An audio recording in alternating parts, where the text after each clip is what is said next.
una de las noticias mediáticas de la que se ha hablado es que La Sexta ha retirado el programa El Objetivo, tras 10 años en emisión. Una maldad que me ha dicho una compañera periodista, que me dijo cuando se lo conté, digo, oye, que se quita, y me dice, todavía sigue emitiéndose. Entonces, no sé si a ti te había pasado lo mismo o no llegabas tan lejos. Sí, tenía un poco la sensación, ni sabía si se emitía o si no, pero la sensación interna que tenía era que ese momento de auge, ese momento Ana Pastor, como esas entrevistas que podían gustarte más o menos, pero que indiferente no te dejaban, Vamos a hablar se siguen haciendo. Un poco de ello. Yo creo, y es duro decir así, y sé que parece ser que se ciñan con el árbol caído, pero yo creo que el programa del Objetivo es un programa fallido. La fue Ana Pastor, que en el fondo, aunque venía de la cadena SER, porque formó parte del equipo de señor Iñaki Gabilondo, pero cuando se hace conocido es cuando la ficha de Televisión Española. Bienvenidos a 59 segundos. Un programa que se llama 59 segundos, que era un programa de debates.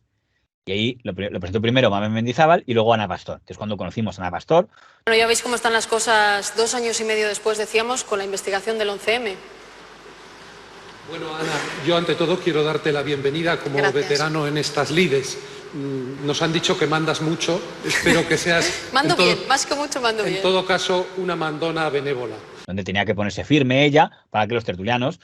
En un momento determinado, la que presentaba los desayunos, que era Pepa Bueno, se fue, yo creo, a presentar el telediario, la moneda del telediario. Y entonces se eligió a Ana Pastor para que presentara los desayunos. Buen verano y hasta siempre. Hasta siempre. Mucha suerte. No, suerte no, trabajo. Que no te va a faltar. Como siempre. Como siempre. Ana Pastor, mucha suerte. Nos vemos en Televisión Española. A ustedes, a partir de septiembre, ya lo saben, les espera Ana a las 9 de la mañana en los desayunos y yo les espero a las 9 de la noche en la segunda edición del telediario. Y en esa etapa se produjo un cambio muy importante que no estábamos acostumbrados, que es que Ana Pastor hizo un tipo de entrevistas que, por usar sus palabras, el tipo de entrevistas de Jeremy Paxman, que es un presentador británico muy famoso por repreguntar, creo que 17 veces la misma pregunta hasta que el político le contestó. Y entonces nos encontramos con lo que podríamos llamar las entrevistas peleonas de Ana Pastor, que es un formato muy curioso de esas entrevistas, pero es un formato que le encanta a la gente en función de cómo le caiga el invitado. O sea, si el invitado te cae mal, te encanta, cómo me ha gustado la entrevista, qué buena entrevista, qué periodista más independiente. Y cuando te cae bien el invitado, qué insoportable, no lo aguanto, tal, que es lo que le ha pasado a Ana Pastor cuando estaba en los desayunos de la 1. Se equivocó su consejero. No voy a comentar eso, doña Ana. ¿Cómo de ninguna de las maneras. Hay temas muy importantes en España y en el mundo para que vayamos a hablar de ese tema. Bueno, ya sabe que aquí los asuntos importantes no solo los decide usted, los decimos también aquí en esta mesa. Dígame si le gustaron los pitos del 12 de octubre. Me hace usted unas preguntas, doña Ana, que es que... Ya sé que le gustaría hacérselas a usted y respondérselas a usted, pero la mala suerte tiene que yo sea la periodista y usted la invitada. Es decir, para mí Ana Pastor se me hace famosa por esa forma de entrevistar, que yo creo que ella le mete un cambio que hace que deje de ser inquisitiva e incisiva en las preguntas para convertirse ya en irrespetuosa. Porque hay veces que te cae... Al principio funciona la fórmula, y es lo que tú dices, en base a, como me cae mal el político, me encanta porque le está acorralando. Cuando me cae bien, joder, es que esta tía no le deja hablar. Y al final, según va avanzando al final, es eso siempre. Y dices, joder, me da igual a quién esté entrevistando, pero déjale hablar, déjale que se explique porque no paras de interrumpirle. Alguien le dijo una vez, si me dejas hablar, te lo digo, pero es que no me estás dejando ni que me explique. Entonces, dígame, en un razonamiento tan sencillo, tan simple como el que plantea, ¿de dónde viene este cabreo? Son unos vagos, como se ha llegado a decir. ¿Quién ha dicho eso? ¿Quién ha dicho eso? Bueno, se ha comentado que era una... Sí.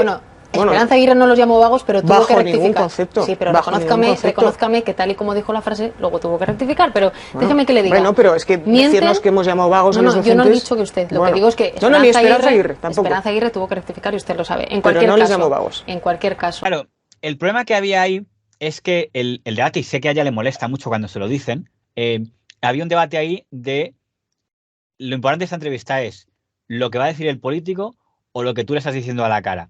Porque había como una actitud de examinar su respuesta. No me está usted respondiendo, ¿eh? No está usted tanto. Tal, no eso. Esa respuesta era mítica. No me está usted contestando, no me contesta. Tiene que adaptarse, estoy diciendo precisamente que hay que adaptarse. O sea, que este gobierno puede estar perdiendo esos valores. No, yo no lo he dicho, usted lo está diciendo. No, yo le pregunto, no lo estoy afirmando. Es que no me deja usted explicarme. Es que no me deja usted decir, o estoy con aquello, estoy con esto. Pues yo estoy donde yo estoy. Y es lo que intento como me habla de la izquierda europea, usted me quiere sacar una cosa que yo no estoy diciendo.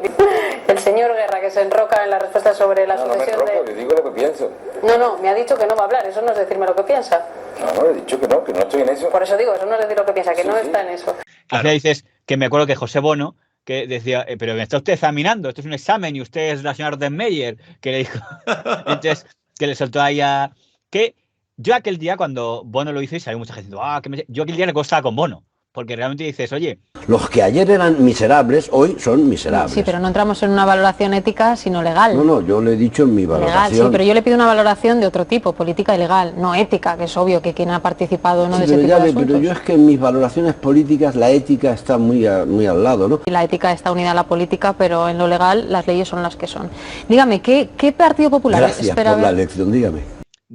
Porque era algo así como, bueno, dígame usted quién quiere que suceda a Zapatero como líder del PSOE. Bueno, pues quien tenga mejor... No, pero dígame nombres. Bueno, habrá que decir que... No, pero dígame un nombre. Digo, pues no me da la gana decir un nombre tal. Pues dígame claramente que no me da la gana contestarme tal. Entonces es como digo, usted tiene que verse luego en estas entrevistas porque es una Rottenmeier tal. Sé que estos días les cuesta mucho a los dirigentes del Partido Socialista elegir entre Rubalcaba y Chacón. No se da cuenta digo en general, no se dé por aludido todo el rato, señor Bono. Yo sería de una ¿Por qué no pueden decir cuál es su preferencia, Rubalcaba o Chacón? Porque imagino que exactamente iguales no le parecerán. Pues incluso sabe por qué, porque no nos da la gana, ¿comprende? Yo creo que están más nerviosos en el PSOE que los periodistas. Permíteme, no es una lección, es un comentario solamente. Yo creo que están más nerviosos en el PSOE que entre los periodistas. No es una lección, es un comentario. Sí, lo digo porque se la he guardado, soy rencorosa. Es que no ve los telediarios, tiene que verse luego. Ya no lo veo los telediarios. La imagen que da de señorita Rottenmeier. Vamos a escuchar. Entonces, claro, a mí me daba rabia que la gente que criticaba el programa de Ana Pastor veía que la crítica se hacía en función a las ideologías y no entré algo que a mí me parecía muy interesante, que es entrar en este formato, que en España lo hacía básicamente ella y una en TV3 que se llama Mónica Terribas, que les gustaba mucho eso, que esa fórmula que llaman ellas Jenny Paxman de es como, esto es un combate. La tesis es un combate y yo tengo que demostrar que este político mentiroso le pongo en evidencia. Vostè està cabrejat per què i amb qui? Cobrament de dietes desproporcionat en alguns casos, sobre viatges, sous alts, sobretot d'alguns membres del seu partit, sous molt més alts que el del president del govern per part del president Montilla i, a més, no hem disminuït els càrrecs de confiança. Que es una fórmula que yo no tengo claro si es inteligente, porque... Mira, que nombre es que el que, por ejemplo, presentaba los desayunos era Luis Mariñas, que ya murió, que era un formato de... que ahora lo criticarían, que se han puesto para adelante, pero es como, bueno... Luis Mariñas que presentaba entre hoy y mañana, me parece, en Telecinco. Eso es mucho antes, efectivamente. Primero estuvo en Telecinco, entre hoy y mañana. Su forma de pensar es decir, mire, yo mi deber es sacar los temas. Y luego ya, que el político diga lo que quiere decir y constato, bueno, él nos dice esto, esto y esto. Pero no estoy aquí como para ponerlo en evidencia, no es mi misión. Que alguien diría, bueno, eso es un busto parlante. O sea, los defensores del modelo de Ana Pastor lo que dirían es que hay que partir de la base que el político te va a mentir y tú le tienes que desenmascarar. Y yo creo que ese complejo héroe es peligroso. Bueno, y eso es una realidad que nos pasa a muchos ciudadanos. En segundo lugar, a mí me parece... Usted es política, perdóneme que la interrumpa, es política no ciudadana, sin más. Yo soy las dos cosas, perdóneme, sí, y usted es periodista y ciudadana. Sí lo entiendo en tertulianos, pero la pregunta es si un entrevistador tiene que estar al margen y si acaso... Luego ya dejas el turno de tertulianos y que ya hagan ellas sus preguntas para lucirse o... A ver, ¿sabes qué es lo que pasa? Mira, en este caso puedo entender un poco el objetivo, valga la redundancia, de Ana Pastor, que es que todos estamos hasta las narices de que los políticos nos vendan motos o no nos digan nada. O digan un montón de cosas y no digan nada. Y digan lo típico pero sin mojarse realmente. Y dice, mira, lo que quiero es que te mojes. Que me contestes a esto. No me vayas... pues eso, no me mezcles churras con merinas o no te vayas por las ramas. Pero como estamos acostumbrados a que se vayan por las ramas, pues cuando empezaba el político de turno a contestar y a irse, que a lo mejor iba a terminar contestando, no lo sé, ella ya interrumpía. Entonces digo, a ver, que a lo mejor te va a contestar ahora, no sé, pero al final, como te digo, creo que su interés, su objetivo era muy lícito porque estamos todos, los españoles y todo el mundo, supongo que hartos de que los políticos se vayan por las ramas y no digan al final nada.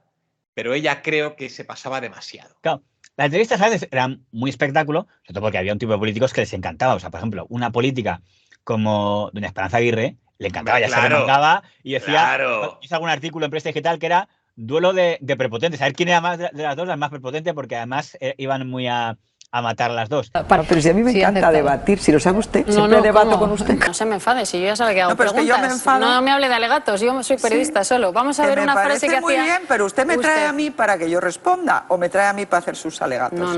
Y otros que también eran listos. Me acuerdo Gallardón, cuando era alcalde de Madrid, que también era astuto, porque Gallardón le decía, imagínate, le preguntaba, bueno, ¿qué opina usted? Le preguntaba a Ana Pastor, sobre lo mal que ha hecho su partido, el PP, esta historia.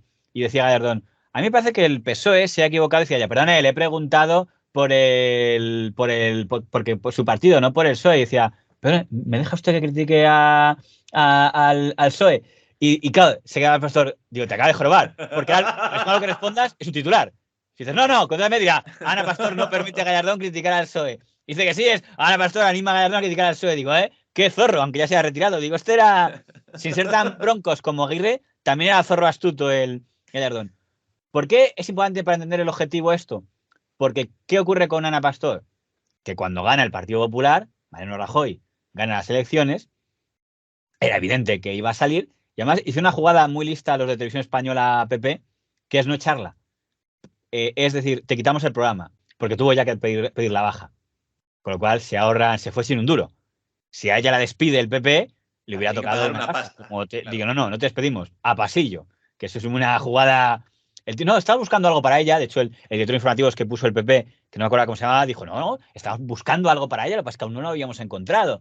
Que es, si eres Ana Pastor, presentas el programa de las Menas Estrellas, o la pones en algo inmediatamente, es siente que tiene ofertas en el sector privado. O desaparece. Esta es una jugada de queríais que pidiera la baja, como de hecho pasó. No me esperaba que fuera a ocurrir, que ocurrió en agosto además. Yo presenté mi baja voluntaria, no me ofrecieron una propuesta concreta y yo presenté mi baja voluntaria, es decir, me voy sin el paro y sin ningún tipo de indemnización. Yo me voy porque no voy a estar en una televisión pública que paga a toda la gente que está aquí por no hacer nada. Sí, ella desaparece. En CNN en español, de hecho, hizo entrevistas a otro de los políticos con los que más se ha peleado, que es el que en ese momento era presidente de Ecuador, Rafa Correa, con el que tuvo un montón también de pelea, porque encima la llamaba Anita. Buenas tardes. Buenas tardes a usted, Anita, y buenas tardes a toda España. Decía, bueno, Anita, tal, y ella, no estoy acostumbrada a que me llamen Anita, tal. ¿Y que hay corrupción en la prensa? Por supuesto que hay corrupción. Como en todas partes, pero por supuesto hay que combatir esa corrupción, pero lo que quieren ser los grandes electores, Anita, no se equivoque, y eso es lo antidemocrático. No estoy acostumbrada ni a responder preguntas en las entrevistas ni a que me llamen Anita, ya se lo digo. Luego, cuando la echaron de la 1, con toda la mala uva, cuando volvió a ser entrevistada en Televisión Española, dicen, ¿dónde está Anita Pastor? Yo no está, no decían que había libertad de expresión aquí y tal, que digo, vamos a ver. Muy bien, presidente, pues le agradecemos mucho el tiempo que ha dedicado. Anita Pastor? ¿Perdón? ¿Qué pasó con Anita Pastor? Ya no está. La primera vez puede ser que porque eres latino y dices Anita, ahora lo está diciendo ya para jorobar, porque ya sabes que a ella le molestaba lo de Anita. Totalmente. Y es ahí cuando La Sexta la ficha. Y ya había un debate, porque ya era director de La Sexta, Antonio García Ferreras, con el que, sabes, tiene, no sé si hijo o hija, porque los gigantes son muy discretos con su vida, pero tienen descendencia. Una relación, sí, da igual, están juntos, sí. Entonces, había un debate de decir qué polémico, aunque era la cadena más adecuada para ella, a fin de cuentas, por línea editorial. Pero ya ahí había un debate de si podía sonar un poco nepotismo o no, pero no iba a irse a Mediaset. O sea, Televisión Española la ha echado, pues era, digamos, la cadena donde más podía tener sentido. Y es ahí donde se crea, por eso cuando se crea el objetivo, había cierto interés de, el regreso de Ana Pastor. El político se pone delante de un micrófono, prepara su intervención, los datos que nos dan habitualmente son ciertos, podemos exigir rigor a quienes tienen una responsabilidad pública. En El Objetivo creemos que para eso también sirve el periodismo. Y de hecho, ella hace una cosa que es muy atrevida, que es, se presenta como el programa. Es que, claro, llamar El Objetivo era también un poco atrevido. No sé, pregunto, ¿te parece inteligente llamar el programa El Objetivo? ¿Por qué no? Acaban de ver ejemplos de declaraciones que para algunos son cambios de opinión, pero que para otros pueden ser mentiras. Los ciudadanos cada vez tenemos más información, pero curiosamente eso a veces produce también mucha más confusión. Era un poco una provocación, ¿no? Decir aquí, porque además, con perdón, la frase de aquí nosotros, como decía, nosotros damos datos y para ustedes las conclusiones. Que yo dije entonces, perdón. Suyas son las conclusiones, sí, yo te digo, te voy a hablar de un asesinato. No sabemos quién fue el asesinato, pero sabemos que el mayordomo aquel día no tiene una coartada y que cogió un cuchillo de la cocina y que era el que se iba a ganar la herencia. Entonces está diciendo que fue él. No, yo solo digo datos, tú sacas las conclusiones. Es decir, no me tomes el pelo. Con perdón, si muchas veces examinabas la relación de datos que se daba, y dices, hombre, te agradezco que a lo mejor es un poco más sutil que los del gato de 13, cierto, es más sutil que eso, pero no me digas que sois la panacea de la objetividad por lo menos según en qué temas. Algunos, escucha, Fran, así son las cosas y así se las hemos contado. Uruaga, sí, efectivamente. ¿De acuerdo? Así es que esto no es nuevo, esto no lo ha inventado ella, esto ya se hacía antes. Entonces es terminar con una frase con gancho. Me hablas del nombre del programa. Fran, te voy a hacer una pregunta. ¿Tú crees que alguien se fija en el nombre de este tipo de programas? A no ser que lo llames me cago en la madre que parió a no sé quién, va a pasar desapercibido. Es que no da igual. O sea, en el punto de mira, la mirada crítica, no sé qué. Te da igual cómo lo llames porque dices, no es crítica pero con algunos. Da igual, es el típico nombre de programa de este rollo político, pues, da igual. Si te fijas, al principio el programa lo ponían los domingos, que además lo trataban muy mal, porque cuando no había Jordi Évole, lo ponían a las 10, y cuando había Jordi Évole, lo pasaban a las 11, como era el recambio, cuando no tenían a tiempo el otro... Porque cambiaba, y el entrevistado además yo creo que cambiaba un poco la categoría. O sea. Cada vez que se interceptan barcos de inmigrantes para llevarlos a Europa, otros volverán a intentar esta aventura que, ya le digo, es peligrosa. ¿Quién lo llama solidaridad? Fíjese qué palabra. ¿Usted ha acogido inmigrantes en su casa? Sí. ¿Y? ¿Sí? ¿Ha acogido a inmigrantes en su casa? Sí. Sí, entonces es usted una excepción. Entonces, claro, en la primera etapa, la base del programa era la entrevista. Además, gente que tuviera luego una tertulia, como todas las tertulias que para el mundo, y supuesto tenía una especie, ¿cómo se llama esto? De medidor de la verdad. Sí, es verdad. Que lo ponían en la mesa, ¿no? Eso duró muy poco. Era como, no, vamos a el verdómetro, yo que sé cómo se llamaba, sí, para analizar si la canción que ha dicho alguien era verdad o mentira. Es verdad. Que primero, creo que eso desapareció enseguida y creo que nadie se lo tomaba en serio. Porque además cogían declaraciones, digo, que no sabes si eran, vamos a hacer esto, una ironía o un comentario en broma, no, ha mentido, esto no es exactamente verdad, tal. Está al nivel del detector de mentiras del programa de Leticia Sabater, Mentiras Arriesgadas, del que tendremos que hablar en algún momento pronto, la verdad. Entonces, el primer problema que yo veo del programa es que dependía mucho de los invitados. No vamos a mentir, si el programa del Objetivo hubiera tenido todas las semanas a un político importante, hubiera seguido. O sea, a mí un momento clave es cuando entrevistan a Esperanza Aguirre y va al programa y empieza diciendo, bueno, ¿qué tal usted está, señor Aguirre? ¿Se siente fuerte? Y dice, señor Aguirre, bueno, debo estarlo porque estoy aquí en este programa al que no quiere venir nadie. Que yo lo vi en casa y dije, ¡toma! La primera frase ya le has metido el primer mamporro. Por cierto, estamos viendo ahí también unas imágenes de ese chotis que le cantó a la prensa sin quererle responder el otro día y eso no nos gusta. No, señor claro Aguirre, a la prensa. No, primero se fue hacia el pianista. Respondo, soy la política española que más responde. Pero ¿y por qué estoy aquí en el programa de usted que no quiere venir nadie? Ahora vamos, bueno, no quiere venir nadie. Pues... Es que la gente iba a eso. Al final, al principio es la novedad. La gente no sabe, pero la gente al final se termina preparando. Entonces, cuando van a eso, no van directamente, ¡hala! A no ser que no seas muy inteligente, voy a que me vapuleen. Pues no, cuando ya tenías un poco de tablas y sabías de qué iban ya a una pelea más de tú a tú. Claro, pero eso yo creo, cuando lo dijo Aguirre, delataba algo que era una realidad, que es que la comunidad política, y aquí no solo los de derecha, también los del gobierno del PSOE, decían es que no me apetece. Y de hecho, los del gobierno, ¿a dónde van? Van al Rojo Vivo. Y tú ves a Pedro Sánchez que me entreviste a Ferreras, incluso algunos que entreviste a Évole. Nadie quería, digo, ¿cuántos ministros han ido últimamente al programa de Ana Pastor? No querían ir, digo, no, yo no voy a ir aquí. Pues dicen, sí, está más cerca nuestra, pero luego como lo que le gusta a ella es a ver en qué me puede pinchar, a ver en qué me puede sacar, pues no me apetece. El secretario general del PSOE no va a ir el domingo al Objetivo. No va a ir. Y nosotros, como ya ocurre en el caso de Rajoy, siempre decimos que invitamos a todos y lógicamente en su derecho están de no venir. No viene Mariano Rajoy, no ha venido durante todo este tiempo, ni tampoco Pedro Sánchez.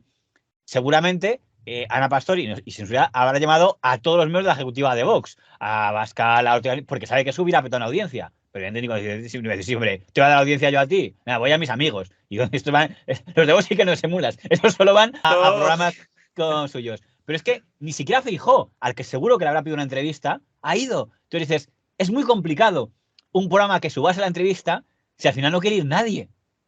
Claro, pero es que al final eres víctima de tu propio método. Por eso hay que hacerlo con un poquito más de inteligencia. Pero cuando al final la gente, los políticos se sentían que estaban en una trampa totalmente. En una entrevista, tú le tienes que hacer sentir al entrevistado cómodo, como que tiene el poder. Por mucho que al final le saques lo que no quiere decir. Claro, se supone que el político va a la entrevista para dos cosas. Uno, para vender su producto y dirigir a los oyentes, y luego para dar su versión, si hay algún conflicto, si hay alguna metedura de pata, decir, bueno, déjame usted que dé mi versión.